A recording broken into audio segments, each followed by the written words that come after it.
Hello and welcome to Let Me Be Your Game Guide, a seance episode. These episodes feature games of the horror genre, so grab your salt and holy water as we voluntarily scare ourselves this week. I'm your host, Emma. This is Rylan. And this is Shawn. Join us for this week's discussion episode. Oh, wait, hold on.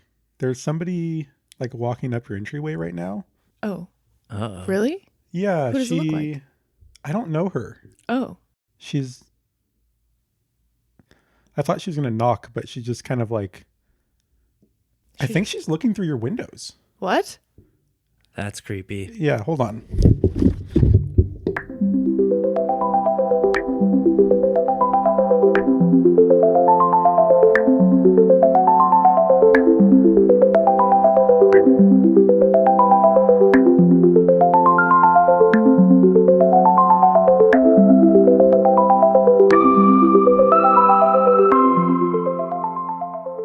We're back. We're back. We're talking Inscryption. This is the discussion episode where all the spoils, all the secrets, all the things we have learned will be discussed, maybe. Yeah. Possibly. Yeah. I'm really excited. If you There's haven't so much. Yeah, if you haven't listened to last week's episode, that is we try to keep those episodes spoiler free. If you've played this game, you know that's pretty impossible to rate and talk about the game without any spoilers. So if you want to hear our like critical review of different aspects of the game, go back to last week. We talk about a lot of really fun stuff, but we don't really get into it like we're going to get into it today. So Yeah. Also, if you're one of those people that doesn't mind things getting spoiled, so you're going to listen to this before playing the game, we're probably not going to talk about the mechanics of this game too much. So go back to last week. Mm-hmm. In the gameplay portion, we talk about the actual mechanics of this game, how it's played. But this is it's basically, at its surface level, deck builder. Yeah. Roguelike. Yep. Yeah. But let me just plug the podcast real quick and Cool. then we'll move forward. Real quick, before we begin the episode, don't forget to give the podcast a follow, rate it, review it, however you want to show us love. We have a Patreon, patreon.com/letmebeyourgg, where you can view episodes early as they post sometime on Sunday, a couple days before the episode posts everywhere else. You can find us on most socials as a Let Me Be Your GG. That's LetMeBeyourGG with no spaces. And we're on Instagram, YouTube, Twitch, and Twitter. Our YouTube has all our old streams on it, has all these episodes on it. And if you come to our Twitch on every other Thursday, you can watch us react to a video game trailer for one of our future episodes. Rylan and I are also streaming on the weekends. We're both on at 8 in the morning on Saturday and Sunday. We switch days every now and again, so it's sometimes a surprise as to who's going to play. Or sometimes we record on Sunday mornings and then we don't stream like today. But if you miss anything, we always upload it to YouTube. So typically it's either the evening or, the day after that it pops onto the YouTube. So we also have a Twitter. Shawn runs that. Follow our Twitter. There will be reminders and such of when things are posting and streams and all of that. And then you can find us on TikTok as Let Me Be Your Game Guide with no spaces. And Rylan has taken over our TikTok. He's been creating content there, which is really fun. Yeah, it's been so good. Good job, Rylan. Yeah, I love Thanks. them. Yeah. Every time I get a text with you saying that there's a new TikTok in the Google Drive, I'm like, Yeah. I drop everything I'm doing. You can also email us at letmebeyourgg@gmail.com. This is the best way to send in game requests, just like Zephe did. Just like Zephe. Yeah. This is a game request. Just make sure you put game request in the title of the email or the subject line so it's easy for us to find. Yeah, that's my spiel. And then before we get too into the details of this game, do you want to remind the listeners of what your final rating was? 4. 3.8, I think I said. Yeah, mine was a 4.9. Yeah.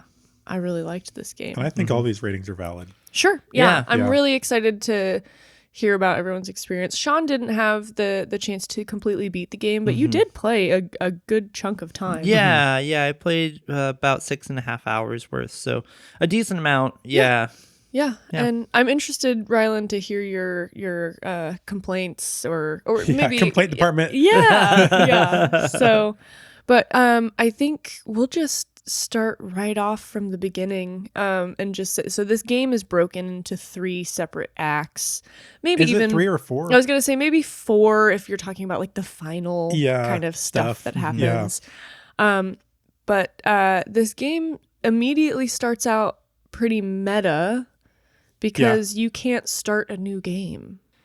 Yeah, you immediately just continue a game, Yeah, you which can- was yeah. interesting at first. Yeah, new game is like you can't select it. You can only hit continue. Yeah.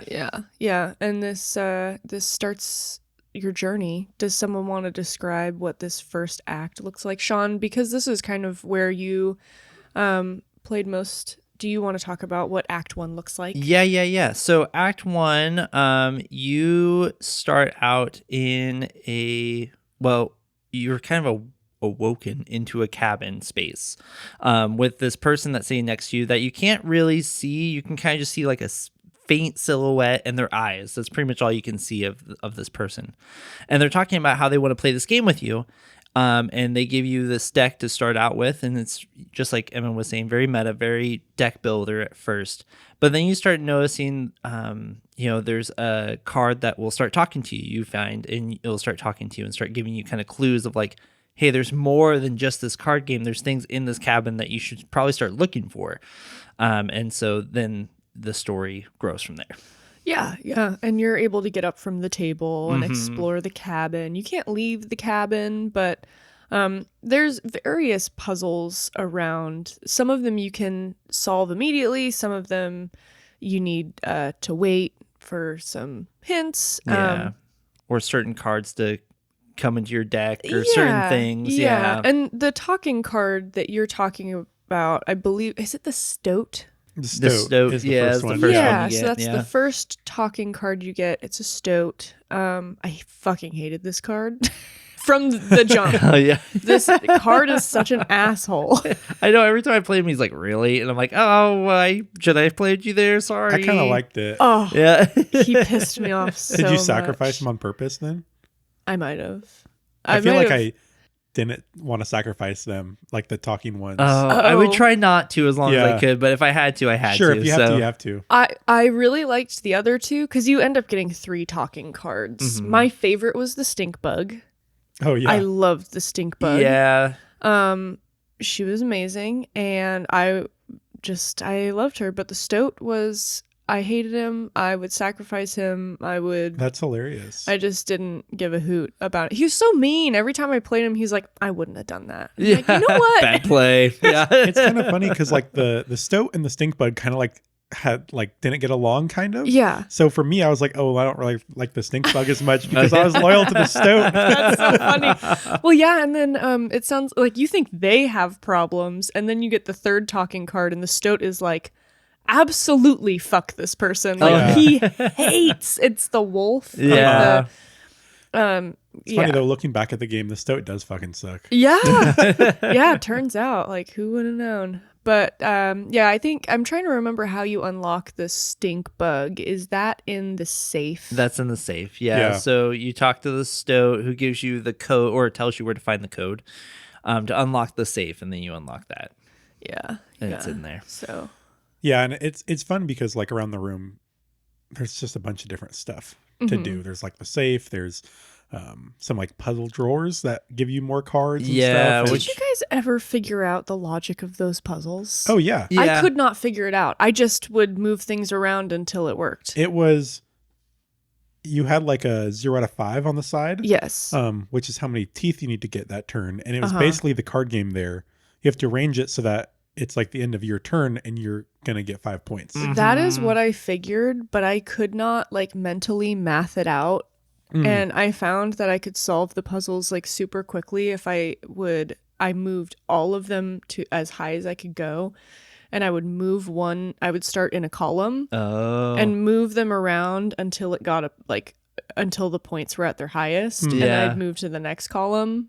And then Okay. Interesting. it worked for Act 1, but you have this puzzle later in Act 3. it does not work that way. In Act 3, I also just brute forced them because I was like, I don't know. It was. I don't want to figure this out. Yeah. It was pretty easy to brute force, but some of them took a second, especially in Act 3. I had to really fuck around with it. I don't even know what the Act 3 ones were about because I think they use like different mechanics, right, than you have in Act 1 to some extent. Some of them were the same, but at least I didn't find a place where those mechanics were explained.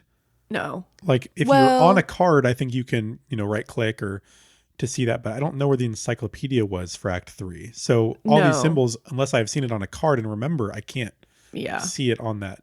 Yeah. Yeah, it got a little complicated in Act 3, but generally in Act 1 it was pretty simple. Yeah. There was a knife that you couldn't take off the table quite yet. Yep. And then there was a wolf in a cage. Wolf figure in a cave. That you couldn't touch. There's a cuckoo clock. Yeah. There was a picture of the game board. Yeah. Did you guys go to the school and get your teeth? Oh yeah, there's also that skull that you can pick teeth off. Yeah. Oh, I thought you said school, and I was like, school? Sorry. Yeah. Yeah, I kept forgetting about it. I would go there every now and again, but then I would forget. Yeah. So that's about what the cabin looks like. Mm-hmm.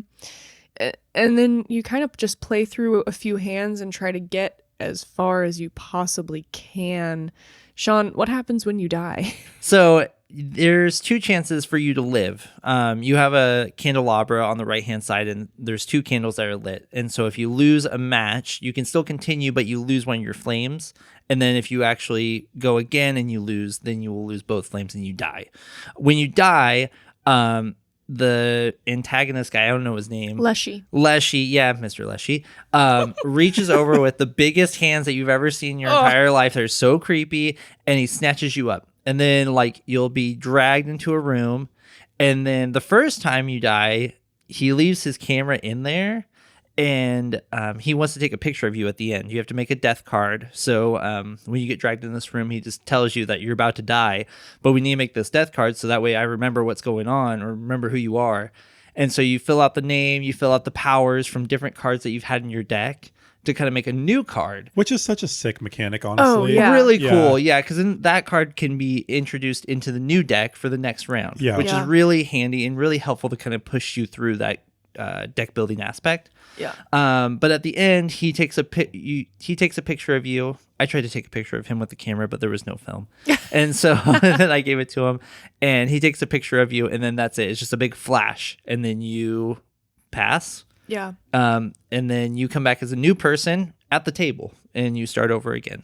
He describes, that last person couldn't get it right this time, but hopefully you'll, maybe you'll do better. We'll see.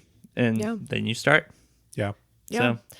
And the cards that you hold in your hand when you die determine how you make your death card. So I didn't even notice that. It will draw 3 random cards from your hand that round, and so the first 3 from your deck. What did I say? You said hand. Oh, I'm sorry, from your deck. Okay, that makes sense. No, my bad.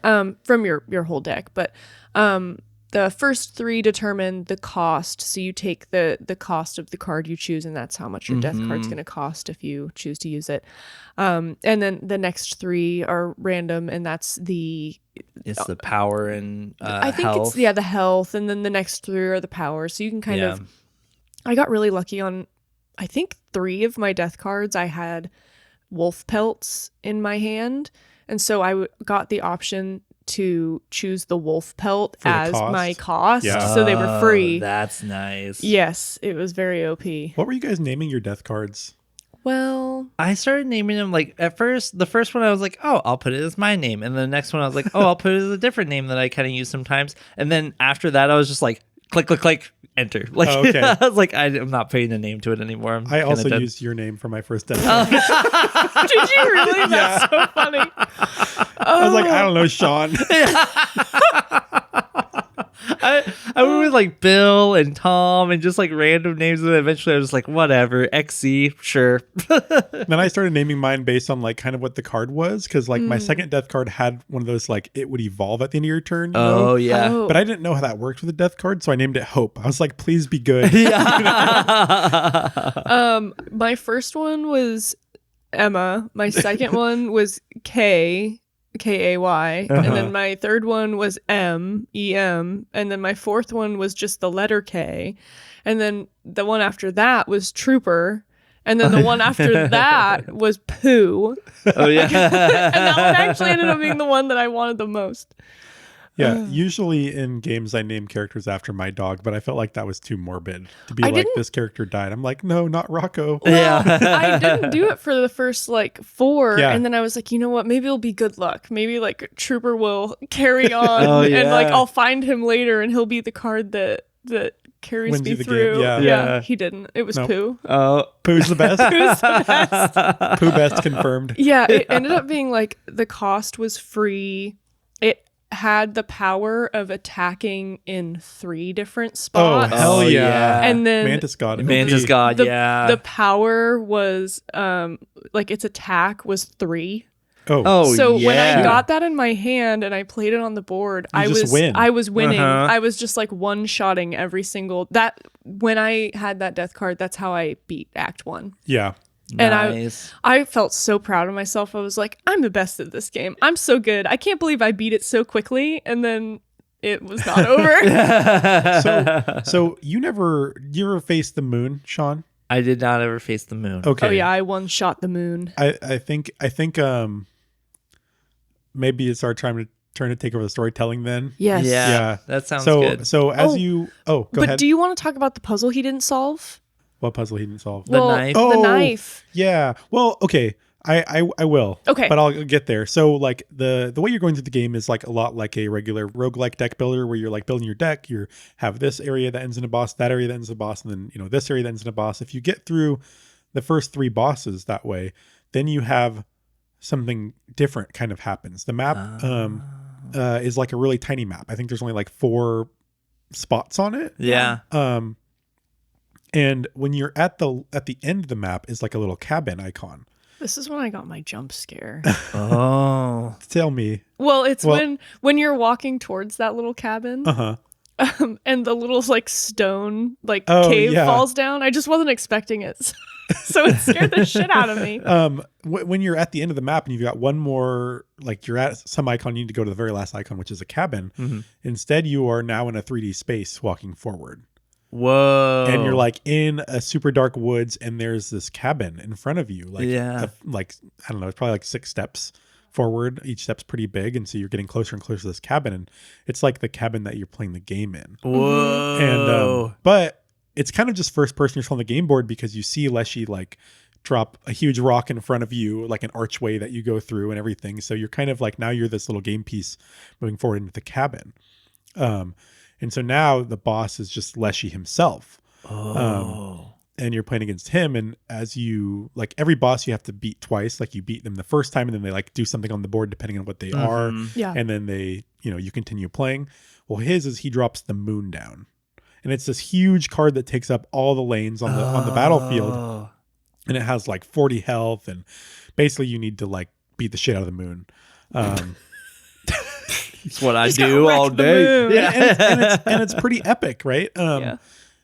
And so when you beat that, you pretty much have the same thing happen. He kills you. He gives you a reward, which is like some food. I don't know. It looks like dog chow or some shit. He's like, here's some food. You're at the regular table again. And, he takes a picture of you for like the champion card. And this isn't a card that goes in the deck. It's just a picture, and he puts it on the doorway that's in the cabin. So you like see your champions. Yeah. But then you're just starting the game over again. So you may be confused, like, did I win? No. Because what you need to do, and this is the part that you missed and my partner missed as well, is you need to take that knife. Yeah. And you use it. What happens when you use it?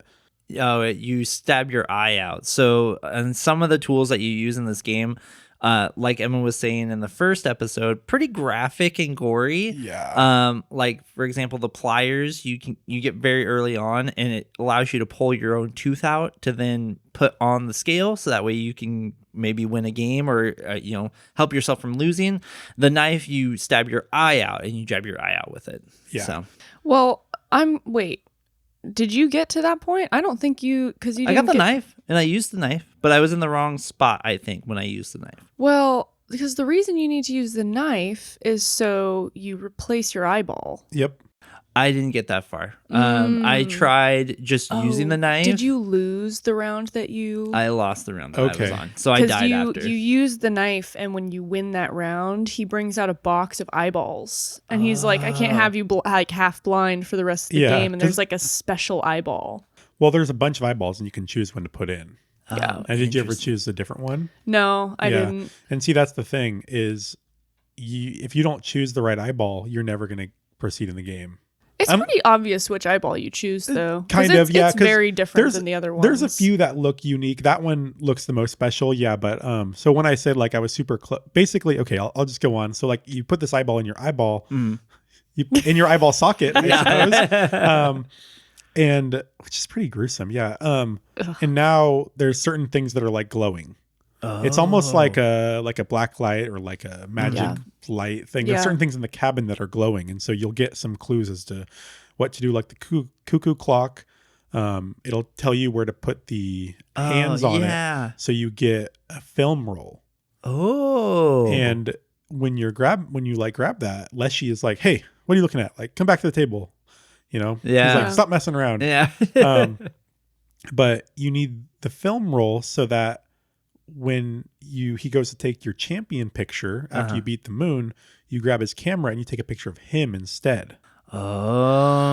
Oh, wait. So you're saying that you could beat the moon before you have You the can beat film the moon roll? tons of times. My partner has beaten the moon like 5 or 6 times That's probably. crazy. See, that was why I was confused, because I already had the film roll when I beat the moon. And so I was just like, I was like, wait, you don't start over.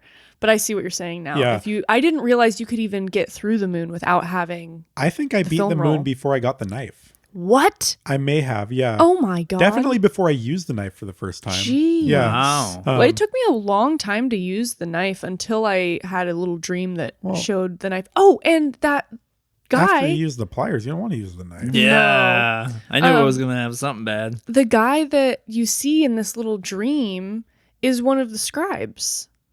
Oh, I've never seen the dream. That's interesting. He's so if you go long enough without, like picking up the knife, or I think the dog statue was actually, or the wolf statue was the first. It kind of like after you die, you go into the same space where you see the wizard guy, the kind of like the giant bush man. Yeah. How he's in this like white space, and then you like walk forward until you can see his canvas, and then on his canvas is either like a painting of the knife or a painting of the item that you need to interact with. So this was kind of like, you don't know it yet, but this is the scribe trying to help you move forward so you can help them. Yeah. Because that's what happened with me. Yeah, so you don't totally realize this yet, but that guy is the wolf card. So the dream guy is the wolf card. It's just I don't know completely what my partner's experience was, but I know she beat the moon like 6 times and she had the knife, but just hadn't done the correct sequence. Because when I played on her profile, I used the knife in like my first 45 minutes. I chose a different eyeball, thankfully, because I did not get those crazy spoilers. Yeah, because at this time I thought I was playing a new game. Yeah, so I wouldn't have thought of it as a spoiler. But if I had selected like the eye you need. So, I mean, I can definitely see people thinking that the knife just gives you a blood and, okay, I just grab an eyeball and I keep playing, you know? Oh, man. Yeah, I guess for me, it was just the eyeball was so different. Like it had like swirls of like neon pink and purple on it. I was like, oh, I'm definitely choosing that one. Yeah. The one that I selected on my first time was like one that has like 2 irises that are kind of like fused together. I thought that one looked pretty cool. I was like, I'm doing that. But then it didn't do anything. Yeah, I don't think I looked at any of the other eyeballs. Oh, okay. Like, I was just like, I chose that one. But now I see why I guess that could be and that's frustrating. And that's like my perspective of like not having experienced that, but I did have that unique case of like choosing a different eyeball knowing that people are getting stuck at this part, like, Yeah. and not knowing what to do. Especially because that eyeball like didn't do anything for me. So I could definitely see like, okay, I'll use the knife for a blood and I'll just grab any old eyeball and I don't know what I'm supposed to do. Yeah. Well, I think and I'm trying to think. I feel like there was also like text that made me like choose the special one. Yeah, that could be. And I chose a special one, and then when the box closes, on the front of the box, it says something about like time, or I don't know. It kind of alludes to like helping you. In the bright letters or the, okay. Yeah, there's like, once the box of eyes closes after you've chosen the special one, there's a message on the front of that box that you couldn't see before, but you can with the eyeball. Yeah. Yeah. That, I saw that message and I was like, oh, okay, I'm going to continue playing. So I just continued playing cards. I lost the eyeball. And then I lost a few more times before I saw again. I think it was a picture of the knife, and I was like, wait, I already used the knife. And so I used it again. I chose the eyeball, and then I was like, you know what? I didn't get up from the table with this eye. And then that's glowing and messages written and stuff like that. Yeah. So then after getting up from the table, I was like, oh, okay. But yeah, see, I just never got to the moon before I had everything. And so. Yeah, it's interesting because like the moon like ostensibly is winning, but you don't, like, nothing happens. It's like my partner legitimately was like, I think I beat the game. I don't really know. Like, she's like, I feel like there's more, but I don't know if it's just like extras or what. Yeah. So it's kind of interesting. Yeah. I think it's a cool mix that like you need to have the like, I guess like mechanical skill to get through to the end, plus like the meta, like that's cool. Yeah. I think to actually like unlock the rest. Yeah. And for me, like almost the rest of the game after this was very unsatisfying mechanically. Really? Yeah. Okay. Just mechanically. Yeah. Which is why I think like that mode you unlock is like great at the end, because then you can play like that first part. But I'm getting ahead of myself. Well, no, I mean, I will agree that like deck builder wise, I struggled in this first act, and I never even like, I kept making it to the last boss and then losing. But I felt like it was actually challenging to win these card games. But then you get into act 2 and 3, and it was like, it was very rare that I lost at all. Oh. You would just win. There was really no challenge. I think there was, the one I texted you about was they had switched up the way the board functioned. And so that threw me off a little bit, but I can see where is that kind of what you mean? Like it just.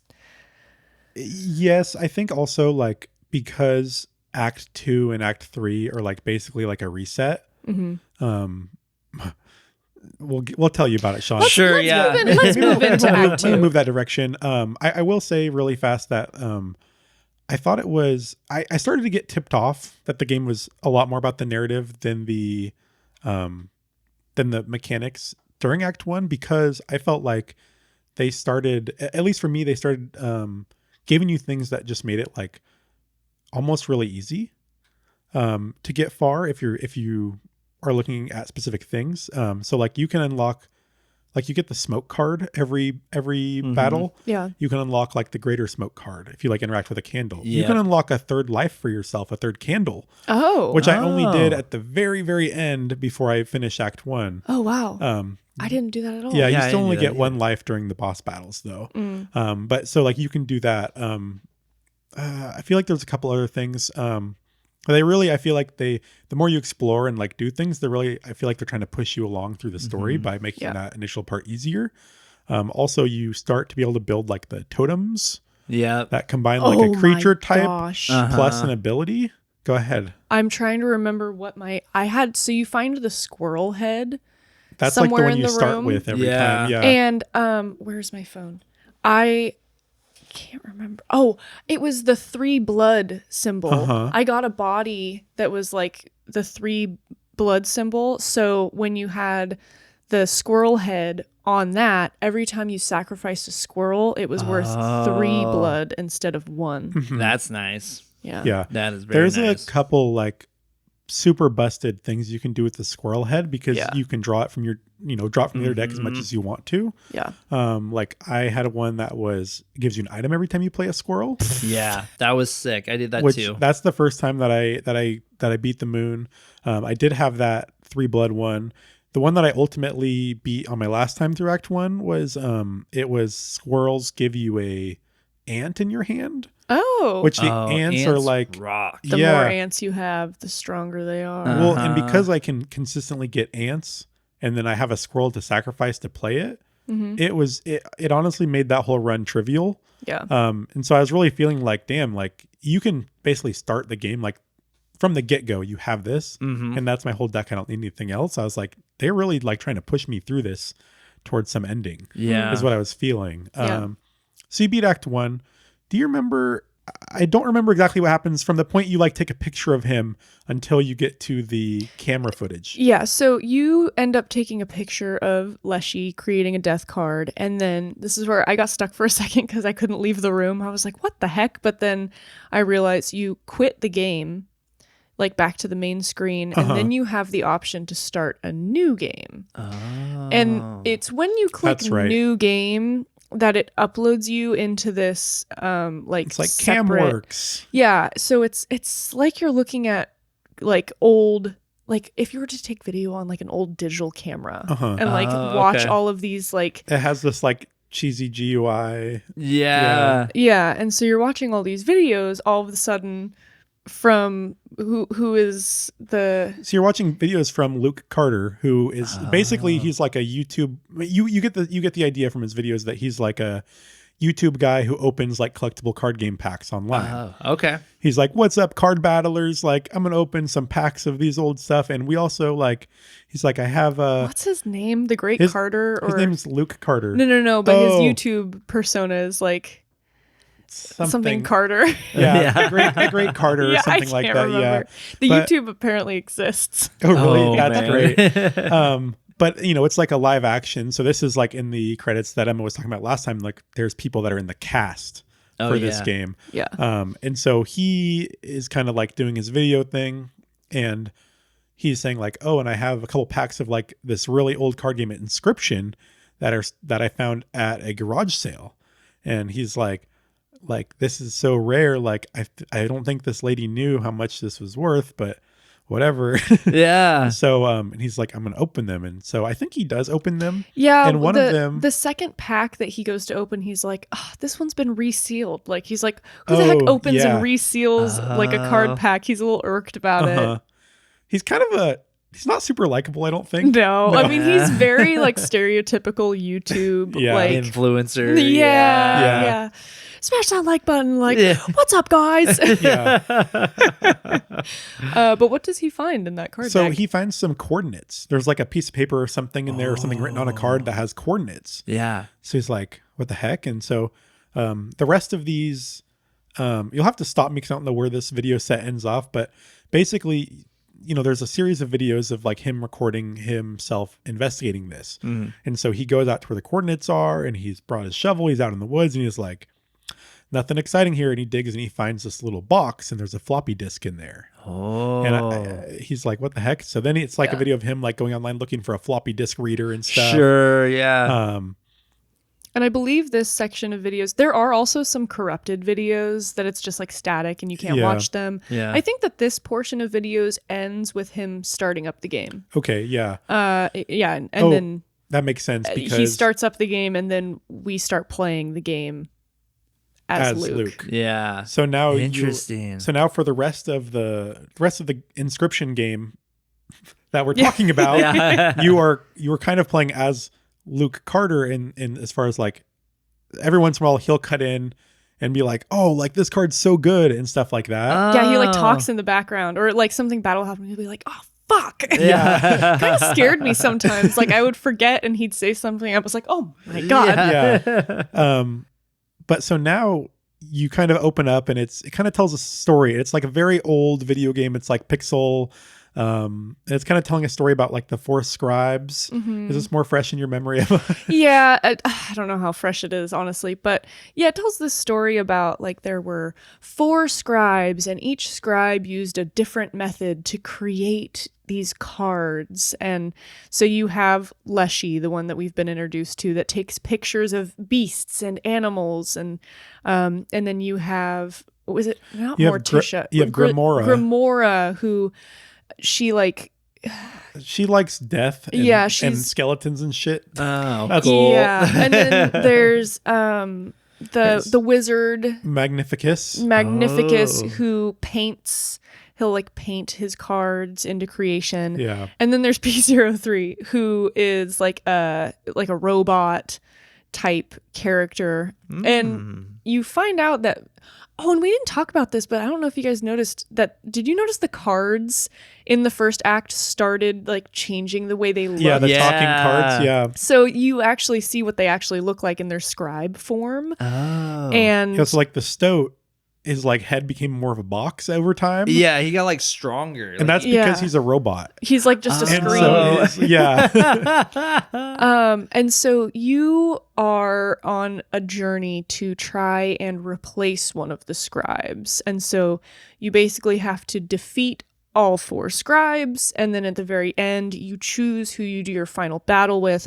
And if you beat that person, you become the scribe of that genre. Cool. Yeah. So that's the game in Act 2. Yeah. And it is more like, You're just like a little pixel guy or like person. Game Boy. Like, yeah, and you're like running around on this map, Oh, interesting. going from like island to island across bridges and stuff. And it's kind of neat though, because if you go to like Leshy, it is like the cabin, and there's like the miner and the angler and all these bosses that you fought in Act 1. Yeah. And you fight them, and it's almost the exact same card game. But it's more just like 2D. It's like almost sepia tone Yeah. kind of colors.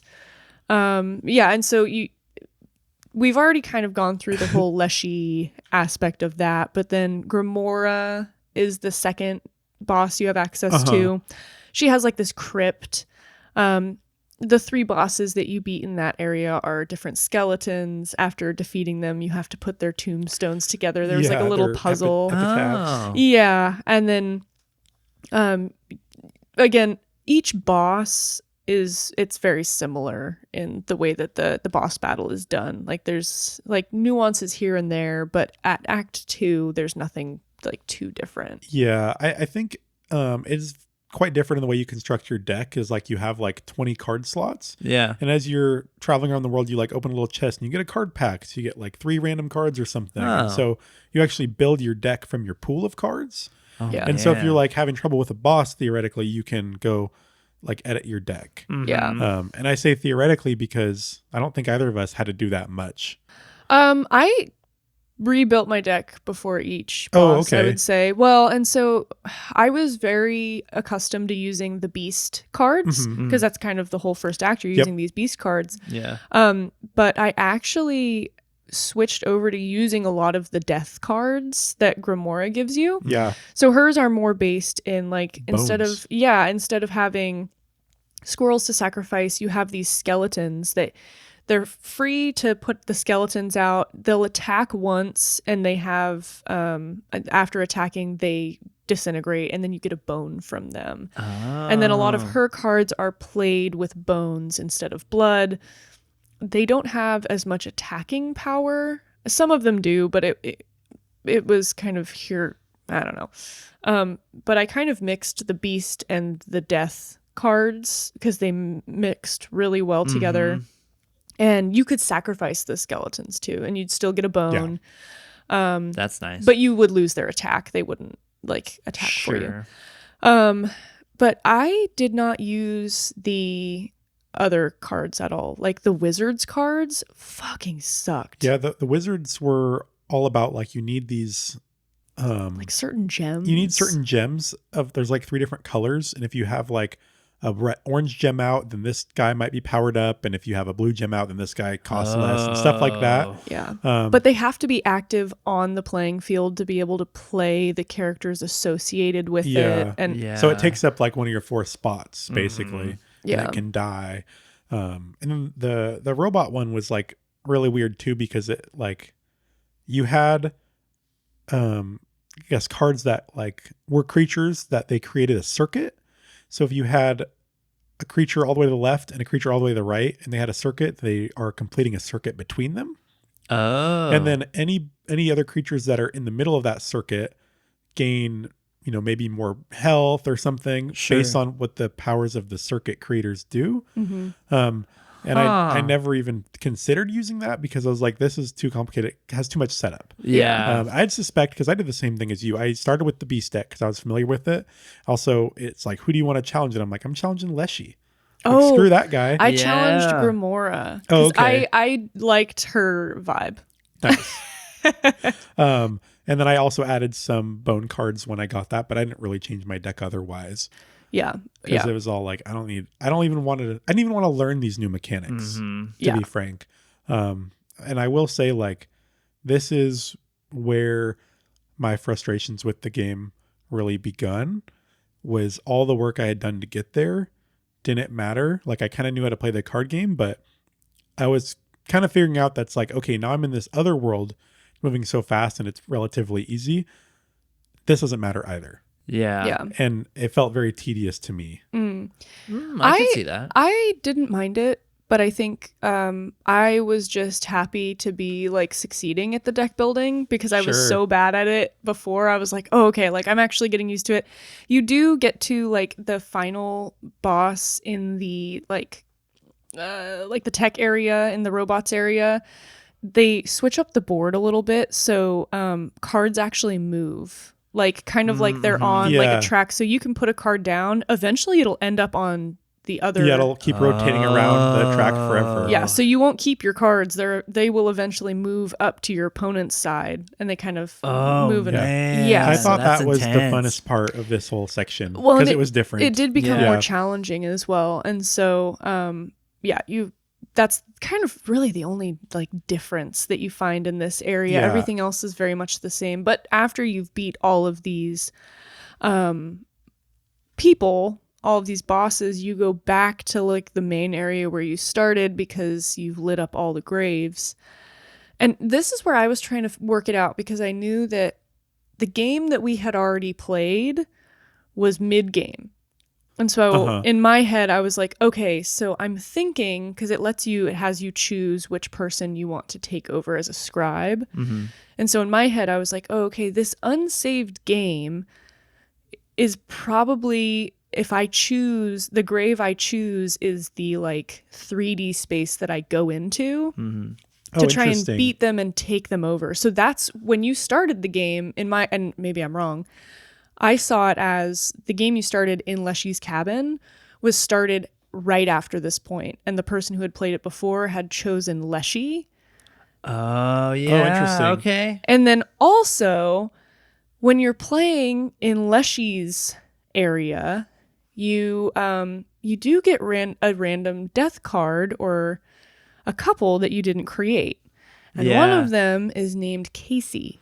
Yeah, I wrote that down actually, but I didn't know what it meant. I just saw that it was somebody else, and I was like, oh, that must have been somebody else who passed. Like, Casey's important. Casey is important. Oh. And so actually, there's a few that are important for the lore that you can find in there. Yeah, my assumption is that Casey was the one who had maybe chosen to play Leshy. Sure. And so that was the person that she was trying to take over, as playing the game, not literally, but so I ended up choosing Grimora because I was like, that's cool. I want to be the scribe of the dead. And I kind of wanted to know what her 3D space looks like. But you don't get to choose the 3D space you go to. It doesn't matter what you choose because PO3 takes over. Yeah, he's like trying to take the game over. Freaking robots. And then we get another chance to look at some more videos. Yeah, and so I think at this point Luke has been looking into this. He's like really confused. He's like, what is this? It's like, this is not like a normal game. Oh. He's been reaching out. I'm so sorry. You actually get videos in between Act 2 because the camera dies. Remember, you're like, you beat the first two bosses, you beat Grimora and you beat Leshy, and then it like kind of glitches out, like the batteries died. Oh yeah. And then a new battery gets put in, or like it gets reached. I can't remember exactly what the meta mechanics of this are. You don't do it. Yeah. But when it boots back up, you get more videos before starting and beating the other two bosses. Man. So we do get more information in between Act 2, and this is when we find out about some stuff. Well, I hope, just cut me off if I'm skipping something. I think that we can, it starts with him reaching out to the company. Yeah, I was going to say, And it ends with him, someone knocking on his door. Okay. That's the chunk that I believe. Okay. So he is trying to figure out more information about this game, and he is reaching out to some different people. I guess Game Funa is like the people who made the old Inscryption card game and also maybe made this video game. Yeah. He's been looking into, and like he can't find any evidence of like an Inscryption video game like anywhere. Yeah, like nowhere on the internet. Yeah, so he's reached out to like Game Funa about this. Like, is this like an unfinished version of like something? He's also, I think he calls the mom, or he calls the person who he bought it at the garage sale later. He does that later. He doesn't do that here. Oh, okay. I think that, well, and maybe I'm wrong. I think that we get that at the end of Act 2. Okay. Because I think this whole first one is him reaching out to the company responding and being like, no, that game doesn't exist, but also that's our property and you need to send it to us. Oh, yeah. They're being weird about it. They're like, no, it doesn't exist, but it's ours. Give it to us. Yeah. Or we don't want to like take legal action, so you mail it to us right now. Oh. Some woman comes to his door and she's like, hey, does she say that she's with Game Funa? Eventually she does, but she's kind of cagey about it. She like knows who he is, knows about his YouTube channel. Yeah, she's like, are you Luke Carter? And she pretends to be like a fan, or like says that she's watched his videos. But she's basically like, give me the disc. Yeah. Yeah, and he's like, what disc? I don't know what you're talking about. He plays she's dumb like, I know. Oh, interesting. But yeah, so he ends up like closing the door on her because he's also, I guess, behind like a gate, like to get up to his house. Yeah, he's like, how did you get up here? Yeah, like the gate is locked. How did you get here? And she's like being real creepy. And she ends up leaving. I think he's like, I don't know what you're talking about. And she's like, all right, Luke. Like kind of walks away, and he turns around to the camera and he's like, what the fuck? Yeah. And I think that is the chunk of videos we get in the middle of Act 2. But then here at the end of Act 2, we get it pops up that he's sprinkled in. We get some like older videos of him like making card opening videos, but then I don't know, not as important, but he does. You can see Craigslist is open on his computer, and he's called the number of the garage sale. Yeah. And so this is, you were about to. Yeah. So he's learning that, he's trying to figure out like, where do these cards come from? Like, I got these cornets from this garage sale, and he's trying to talk to, I guess the person said that the cards belong to her daughter. Mm-hmm. And so he's like, oh, can I like talk to your daughter? Like, I just want to like chat about these cards. And he's like, oh, what? Like she passed away. Like, I'm so sorry. Oh. And I don't She remember used to how work- much you learned. She used to work for Game Funa and died mysteriously in a fire at one of their facilities while she was like working on Inscryption. Yeah. And you find out that her name is Casey. Dun dun dun. Yeah. So that I don't remember the other Shoot. There's so much important- weird lore in this thing. Yeah, and there's also like weird videos that don't really matter. Like randomly sprinkled in later in the videos is the video of him in the car after he's bought the Inscryption cards. But it's like kind of out of order because we've already learned a bunch of lore, and then it's like this one out of order video. In these videos, they range from like 10 seconds long to like 3 minutes. Oh, so okay. maybe not quite 3 minutes, but like a minute or two. Yeah. So I don't remember all of them. There's also just Sure. videos of just static. So Yeah. Or him just like Googling things. And I think there was like a 2-second one where he's like, and then he turns around and goes, great video. And then he like turns it off. But yeah, so then you kind of jump into the 3D space world of P03. Similar to Leshy, but much different. Yeah, it's very similar because you're in a room, you're playing a game at a table against a robot this time instead of the old man.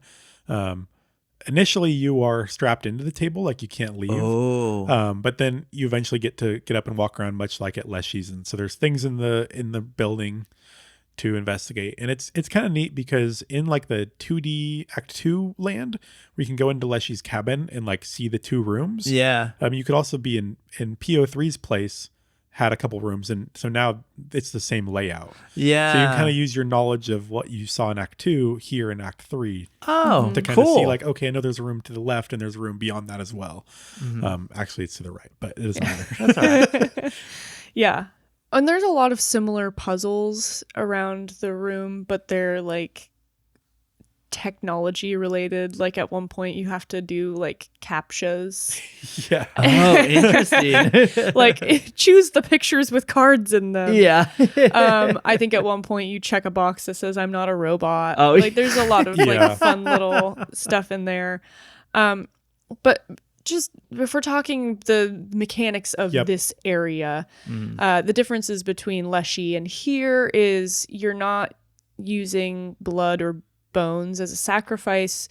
They're like little power cells that you earn one more every turn. So kind of like if you've played like Hearthstone, like on the first turn you can only play something that costs 1. The second turn you can play 2 things that cost 1, or something sure. that costs 2, etc., all the way up to 6 energy total. Gotcha. Yeah. And you Okay. don't really get to choose your cards. You just kind of like, this is your starting deck, and then you keep building that deck. You can't edit your deck or anything like Nope. that. You can't pull cards in, can't take them out. There are things where you can run into on the map that allow you to trash cards. And upgrade them. And it's kind of similar to Act 2 as far as like you're on a big map and you're going to go to 4 different boss areas Gotcha. kind of thing. But instead of fighting the 4 scribes like Leshy and Grimora, you're fighting these Uber bots, right? Yeah, and I mean it's similar to Act 1 where you fight the like the angler and the Prospector. the and, prospector, yeah. the angler, and then whatever the last guy is, the trapper. Yeah, the trapper. You do? You do? Well, I'm saying it's the same. So like in Act 1 you have those 3 bosses. Oh, I the see. map is just structured differently. So Well, the map is structured like it is in Act 2, right? yes, Yeah, yes. yeah. Sorry, I just meant boss wise. Gotcha. You have 3 different like I don't know, like robot bosses. Yeah. Uber bots. Uber bots. And so, yeah, they all have their own different style of play. And so the first one that Rylan did, you did the picture robot. Yeah, and so basically, I think it's like after every one of your turns, I think, the robot will take a picture of the board. You can take a picture or not take a picture, I think. And then on the next time that he's going to take a picture, you can do nothing, or you can take a picture, or you can use the last picture that you took and reset the board to that state. Oh. So basically, like if the board gets out of hand, you can reset it to a state where it's less out of hand. Yeah. Which is kind of interesting. It was real easy though, because you just get a picture where it's only your people on the board. Yeah. You just use that a lot. Yeah. So, That's cool though. yeah. Yeah. The first boss that I did was the archivist. And so this one gets a little meta because it accesses your computer files. Oh. And so there would be a chance at the beginning where he's like, find a file that like, it would be a description of, well, I guess at first you're just looking for big files. Yeah. Yeah. Because you're trying to find the biggest file you have, and then that gets added to your side of the scale. And so it can weigh down your scale. So I thought he was lying to me. I looked for tiny files the first time. Oh yeah. yeah, well, and then he asks you to choose, like, at the very, very end, he's like, choose, like, a file that, and I can't remember what the description was, but then he's like, if you lose, I'm deleting it. Yeah. And the one that I had chosen was, like, a really intricate D&D item that I had taken a really long time to like math out how the item worked. It was like magic wise. It was something that in our campaign you guys were gonna find, and it was like a book with someone trapped inside it. And then like if you, I won't go into it in case we ever use it. But in my head I was like, they're not gonna really delete it, but if they did, I'd be really pissed because I don't have the details of that anywhere else. But it ended up being fine. I beat him and it was chill. If you die in Act 2 or Act 3, do you have to start all the way over again? No. Oh, that's good. In Act 2, you basically just are still in the same spot. You just didn't win that battle. Oh, in Act 3, okay. you go back just a little bit. To like Yeah. wherever your last checkpoint was. Yeah, but it's not a big deal. Okay. No. In Act 2, or Act 3 rather, neither of them were super difficult either. No. Speaking of that though, like I was kind of annoyed with Act 3 because it wasn't especially challenging, but the further you went without dying, you'd get like these stars. Oh yeah, the bounties. And then you'd get like bounties on you. So then harder people would just show up in your battles to go against. They weren't that hard either. No, I don't think I ever died from a bounty. But that's pretty interesting, though. To increase the difficulty. No, it was stupid. Oh, see, and I think this is where you and I differ because I again don't like deck builders, and so the fact that this was it was a game that was like parading in a deck builder costume. But that's not what the game was. It was very plot driven. Yeah. There were a lot of little mysteries and puzzles and like uncovering lore. But if you were in the mindset of, oh, this is going to be a deck builder, I feel like you'd be disappointed. So what did these bounty hunters contribute? Well, I think the bounty hunters were to make the game more difficult. I think they were to make the game longer. Oh, well, they didn't affect the length of my game. Oh. Because I never died from a bounty hunter. Oh, okay. I just always, it was just like business as usual. It like added to that specific like hand maybe a little bit more, but I was still able to beat the boss and then move forward. Yeah, I just felt like it was kind of like I don't know, because it raises the difficulty, which is like normal, I guess, but maybe it was my mindset and like I was just trying to get through the game at this point. Oh. Because I wasn't honestly interested in the mechanics anymore. How much did you explore that map? I explored it. I tried to get everything that I could. Okay. I know I missed I know you can find some pelts. I think I got 3 out of the 5 pelts. Yeah, I didn't find all the pelts, but and there's probably some other stuff I missed too, but I did try. Yeah. Well, after you run into the archivist, did you find the little things that were kind of scattered over the map after him? What? There are like files from Luke's computer that you can find. Did you find any of those? I don't think so. So this is what I was talking about earlier, and I think it was last week's episode, where on this map there are points where there's no arrow showing that you can go a certain direction, but you can go that direction. Well, and usually, did you stand up from the table a lot when you were navigating this map? Yes, Me because too. I was trying to move your arrow keys to move your guy, but that's not it. You have to click the arrows. Oh. But if you go into those areas that are kind of secret, there would be a little archive file. And on those archive files, it expanded on Luke's backstory a little bit. And they were pictures of him with a girl named Elle. And I had to look this up. I guess that this is pretty deep lore that you have to maybe... I wasn't able to get into it as much. But I did look up who this girl was, and it was his sister.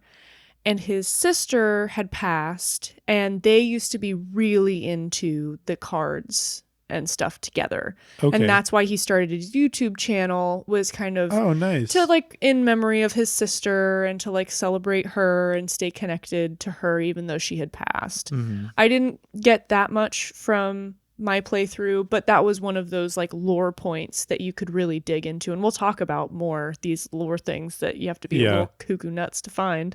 No offense to the people that found them. I appreciate it, because then we don't have to look. But yeah, so after you beat the archivist, those files are sprinkled throughout the map, and so if that wasn't the first boss you beat, you may have explored a lot of the map before. Because I feel like that was one of the last bosses I did. I was not going back through that stupid map. Yeah, I'm salty about it. I did go back through the map and kind of look for everything. Good. But I found 3 out of the 4 files that you can find. And each one is a picture of Luke and his sister, or of a card, and it kind of is like a diary entry almost about, I don't know, something random. Yeah. I think like at this point in the game, like Act 2 especially and Act 3, they both like really soured me on like the mechanical aspect. I was still interested in the story very much. Yeah. But I was just like, there's no sense of progression mechanically in the game. It's just changing. So I'm like, the only reason I'm playing this is to get further, if that makes sense. So yeah. It was just an ends to a mean, or a means to an end. Yeah. I don't remember what order you say that in, but yeah. So getting out of Act 3, I mean, we'll just skip forward. You end up doing your big boss battle with PO3. Is it hard? No. I don't even remember what. I'm trying to remember what it was, honestly. I do appreciate that all the bosses in this area like changed up the way the game worked. like Yeah. that picture thing, or like the find a file in your computer thing. Yeah. It was kind of neat. So in the 3D space away from the table, this is the last thing that PO3 asks you to do. He's like, oh, the network's down. Like, I can't see the security camera in this room. And so you go all the way over to that little security area. This is where you say, I'm not a robot. And then it takes you down into this room. Like This like basement room. Yeah. That you already know about from Act 2. Yes. But But you meet the 3 scribes. They're all hiding in there. And they're like, hey, we need you to keep playing and distract him because we're going to kill him. Because he was trying, what you find out is he was trying to upload the game of Inscryption onto the internet. so he takes over Luke's computer and like is going to, I don't know. Yeah. Broadcast it out to Exactly. everybody. Yeah. And so you don't actually play a boss battle with him because right before he's about to upload everything, Leshy comes from behind with his big hands Those big hands. and rips his head off. Oh man. But then Grimora, is that her name? I always forget her name. Yeah. She ends up like picking up like I almost looks like an old game console. But she deletes the game. Oh dang. And so then the other scribes are like, "What have you done? Like we're gonna perish." And she's like, "We're all gonna be free." She's like, "This is what's best." And it's kind of fun because there's like a command line like running by of like stuff getting deleted. There's like a Windows bar with like a progress of all the files being deleted that's slowly going by. And so this is really like what you might call Act 4 now. It's real short, but And this was, I really liked this, but this is what I was talking about when I had to look up how to move forward. And I actually had to just watch someone's video because you land in this room with a grave, like a tombstone in front of you. And you have to pick up these name plates. And so I picked up Luke's nameplate. I picked up Inscryption's nameplate. I put them on there and then nothing happened. yeah. Because there's one more. There's one more, and it's so hard to find. Oh. I had so much trouble. Okay. And this is what I'm talking about the mist, like 90 degrees. I just was never looking the right way when I was standing in the right spot. Yeah. So there is a third. It's P03. You take his name, you put it in there. And actually, it doesn't matter which one. You can put any of them there. It's always going to be the third one you grab, though. Oh. Yeah. Gotcha. So, Which is kind of fun because it is kind of like P03 died, so his name could be on the headstone. Inscryption's being deleted. Yeah. There's also like the spooky like Luke Carter. Like in the game, they know about Luke.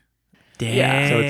So it's, and then this is what really amped up my rating because as I was playing this game, I was so disappointed that I wasn't going to get to play the other characters. I was like, dang it. Like, I really wanted to see what the 3D space of the other scribes looked like. And I was like, that's so disappointing that we don't get to see it. I was so happy.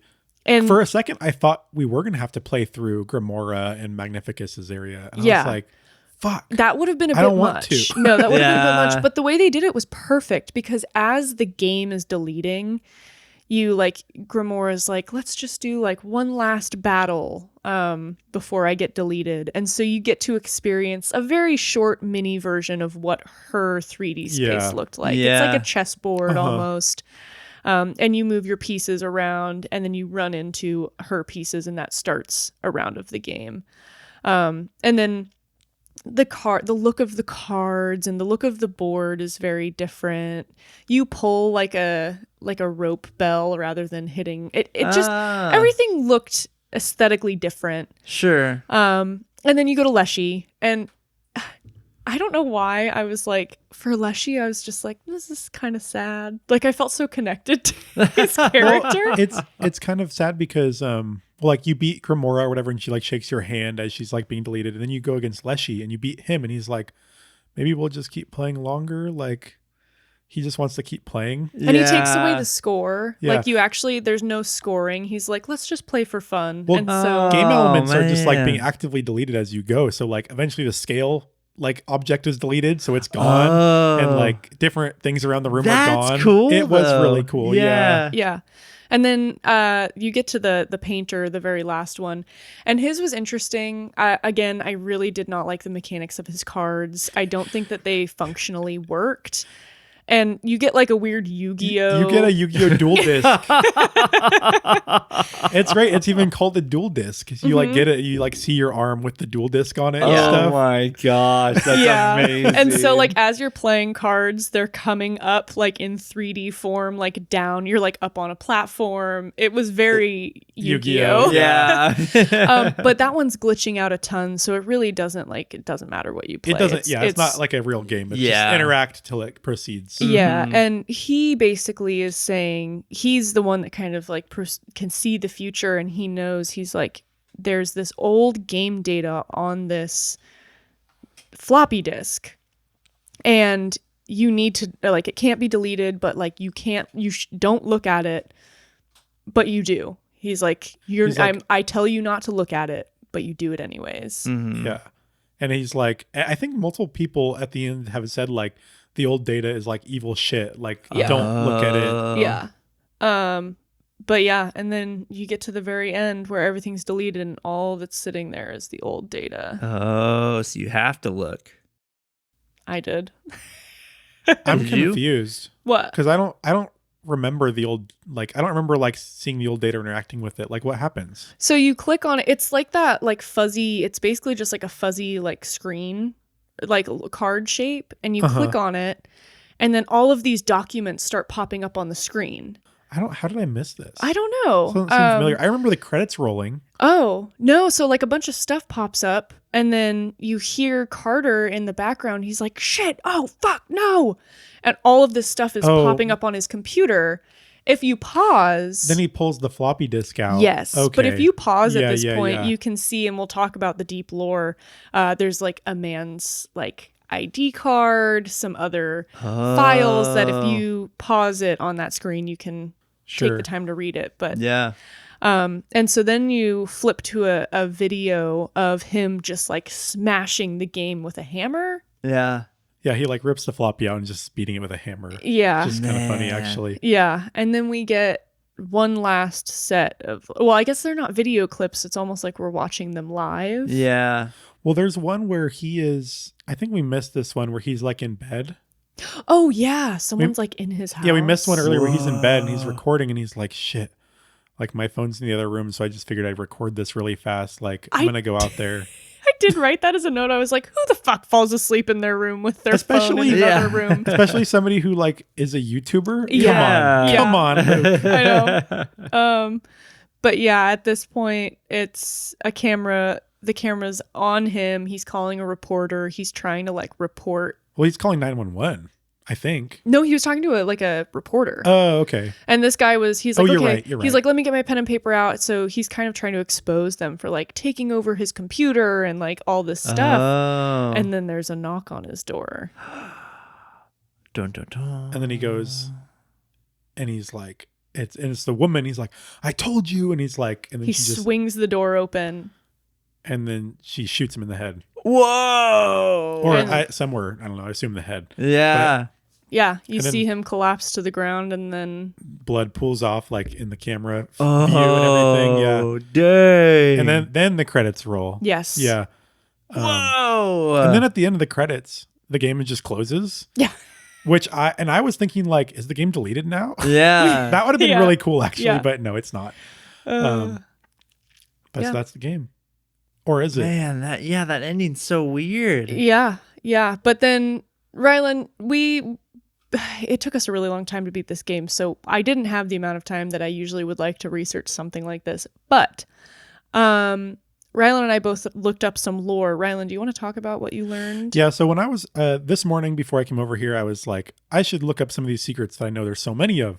And I quickly found out like, shit, like it's way too deep for me to even like get started Yeah. much. So I focus on one thing because, you know, I'm like looking up like Inscryption secrets on YouTube and there's like Yeah. hour and a half long videos that's like part one. And I'm like, and then, or it's like all about like one secret and it's like 25 minutes long. And I'm like, how can I like get something that's like 25 minutes that's just kind of nice overview? So I Yeah. ended up finding a video by Archbishop Wex on YouTube.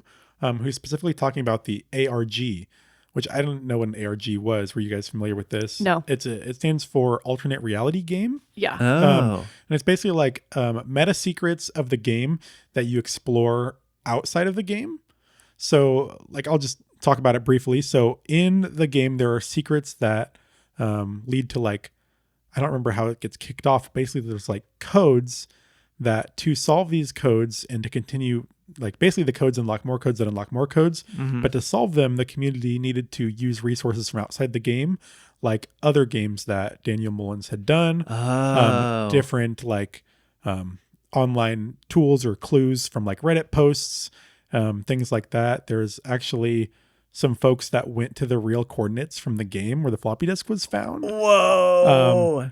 Found a floppy disk. No way. It was a staged thing. Oh. I think that I didn't get the full context, but I believe that they actually were doing that, but got in touch with Daniel Mullins and they did like a stage thing where they found a floppy disk in the woods. Yeah. Which was, I think they even did like a skit where they were like attacked in the woods or something too. Oh, sure. Okay. That the creator was involved in, but these were like real community members that were doing this. So they got a floppy disk from there that had more information for the ARG, and all this community is doing code stuff. There's so much in the game. We talked about earlier, there's like parts where there's a command line going through in the game. You can interrupt that command line and put in secret codes to get more lore facts. That then within those paragraphs of lore, there's more codes to decode. You have to do things like put specific cards in the right order on the board, and then they will like spell something. Oh my god. But what they're spelling is also a code that you have to decode. Holy cow. So there's a website that you can eventually find where you can put in your address and you'll be mailed a floppy disk in real life that has pieces of the puzzle. I'd be too scared to give my address away. This stuff goes crazy. Yeah. Okay. But ultimately, like a lot of the lore around this game is that like the game phone of the company is like a front for like a Soviet intelligence agency, I think. Oh. And it goes all the way back to like World War II with Hitler. And there's Barry like Wilkinson is the guy. I don't know. Well, so he's yeah. That's the ID that you see when all of the like old data pops up. And I'll just interrupt you and then let you continue. But he's the name that's associated. He's like a Cold War era spy, they think. Yeah. And interesting. yeah, he snuck his way into the Soviet Union, found that they were in possession of the Karnoffel code. Karnoffel code, yeah. And you don't really figure out what that is. All you know, it's like a malevolent code that they were going to use. I don't know, as a weapon, I guess. Well, okay, so I think the end game of the lore is that there's like a doomsday weapon underground that was like created by the Nazis, probably in World War II times. Yeah. And the Karnoffel code is used with the doomsday weapon. Yes. But I think ultimately Casey, who in the fictional game lore was looking into this, didn't know whether the code activated the doomsday or disarmed the doomsday. And so she didn't want to get rid of the code because it might be needed. But that's about all that I gleaned. Yeah, and that's about as far as I went Yeah. to. It's about, if you have like 30 minutes to look into it, I think that's about as deep as you can go. Yeah, or you can really dive in. I was curious, and some other people had mentioned this online. I don't think it's true, but for a second I was like, wait, is the lady who killed Luke Casey? Oh, I don't think so. No, I don't think so either. But there was like some conspiracy theories that she like faked her death so she could get away from the Soviet spies because she figured out that's fun. This stuff. And then she was also on this mission to like completely destroy it. So when she found out that Luke had the copy, she went and killed him. But it wouldn't make sense because I think she's the one that went and buried it in the woods. So yeah, and left the coordinates. Yeah. I think that, I don't know, it's just fun because there's like so much lore beyond. Like, I think you could easily be exploring this like way longer than the time it takes you to play the game. Yeah. There's all sorts of crazy shit, you guys. There's like hidden bosses that you go to only if you do specific things. There's like, I don't know. There's wild stuff if you go deep. Yeah. But you don't have to go deep to enjoy the game. No, you don't. Yeah. Which is cool. Yeah. I'm enjoying just that does exist. Yeah. Yeah. I love that other people are into it enough so I can read about it. Yeah, for sure. And when I'm ready to be like done playing UFO 50, I know that has, I don't think as deep, but it has a lot of that same similar sort of ARG stuff as well. Yeah. So Cool. Yeah. Well, this was a little bit of a long one. Yeah, it Really was. got into it, but I think that about wraps it up. You guys have anything else? Nope. Don't think I'm so. good.